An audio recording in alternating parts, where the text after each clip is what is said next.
I declare that the class of 2019, Lafayette's 184th class, is now matriculated. We welcome you into Lafayette College.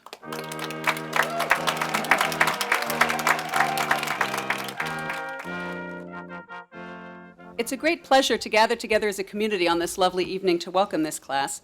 And looking out at the crowd, it's wonderful to see so many students, faculty, staff, and other members of the community. I'd like to begin my remarks by acknowledging some of the many people who made tonight's ceremony possible. These include Dean of Advising and Co-Curricular Programs Erica D'Agostino, Dean of Students Paul McLaughlin, Provost Abu Rizvi, Dean of Admissions Matt Hyde, Student Government President Aaron Little, Alumni Association President Alex Karapetian, Dean of the Faculty Robin Reinhardt, College Archivist Diane Shaw, Professor Jennifer Kelly and the Lafayette Concert Choir, Chaplain Alexandra Hendrickson, and the facilities operations staff who worked hard all week to get the chairs and platforms set up. Please join me in thanking these colleagues.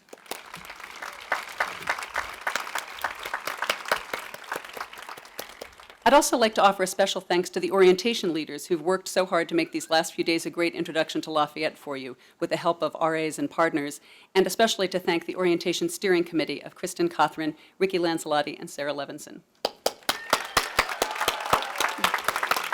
Thank you. It's appropriate that you're joined today by the faculty who will teach you, the staff who will support you, and the upper-class students who will serve as mentors and role models over the coming years.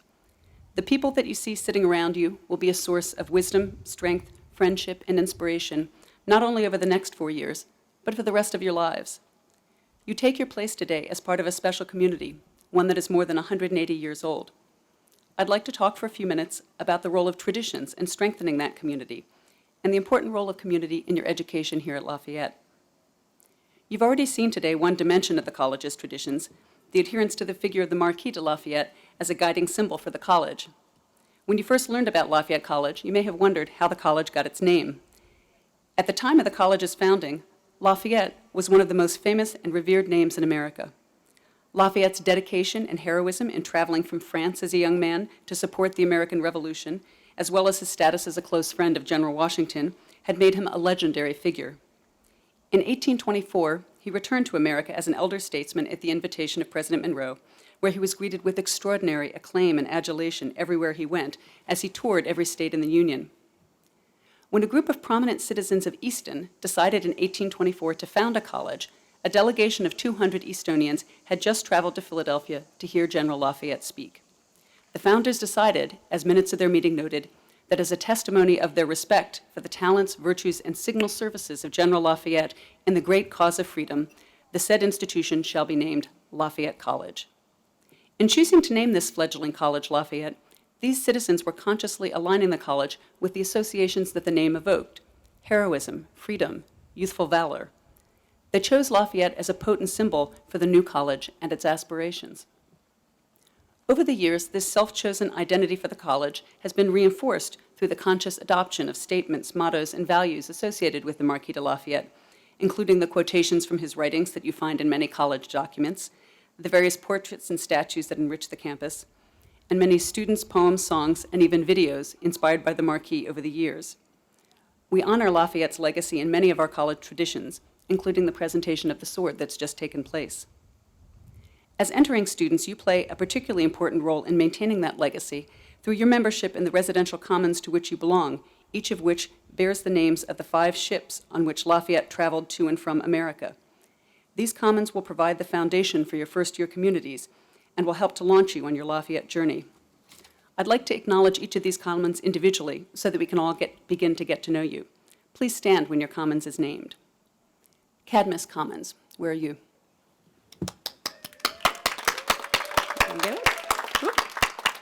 Thank you. Lermione. Very good. Thank you. Where is Brandywine? Let's hear you. Very good. Thank you. La Victoire. Excellent. I saw you coming first. Thank you. And Alliance. Very good. Thank you. Not all of the college's traditions derive from our connection with Lafayette. Many, of course, are associated with our historic rivalry with Lehigh.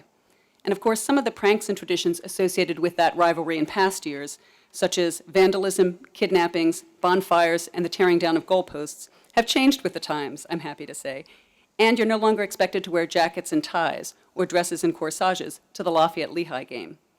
But there's still many songs, jokes, and traditions associated with that rivalry that continue.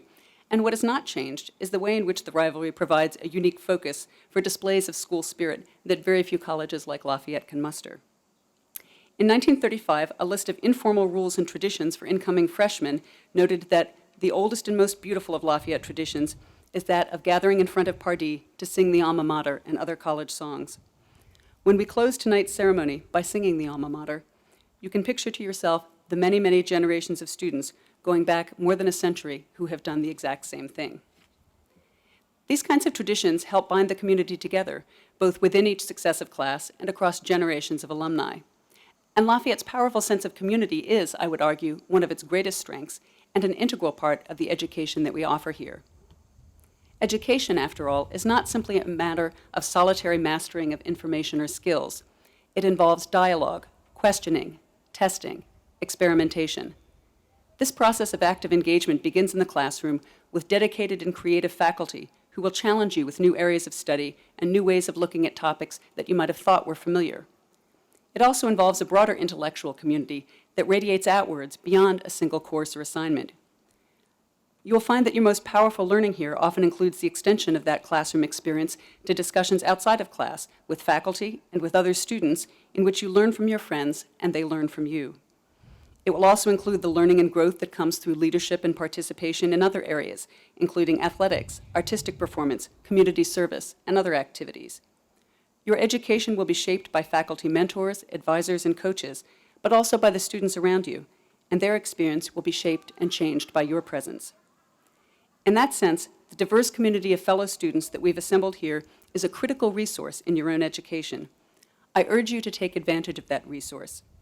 As Dean Hyde noted, your class includes a wonderful variety of students from a range of geographic locations and backgrounds who have a tremendous variety of talents and interests.